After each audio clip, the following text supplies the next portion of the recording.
5,000+ রোগী সুস্থ হয়েছেন ডক্টর SM সারোয়ার স্যারের চিকিৎসায়।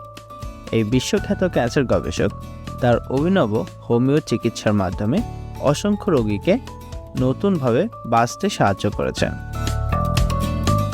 স্টেজ 4 ক্যান্সার থেকেও রোগীরা সম্পূর্ণ সুস্থ হয়েছেন, যাদের জন্য কোনো চিকিৎসার আশা ছিল না।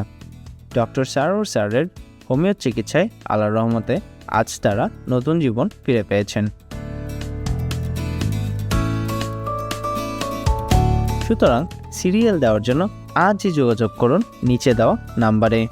ডক্টর সারোয়ার স্যার রোগী দেখেন শনিবার থেকে সোমবার ঢাকা পল্টন এবং মঙ্গলবার থেকে বৃহস্পতিবার হবিগঞ্জ।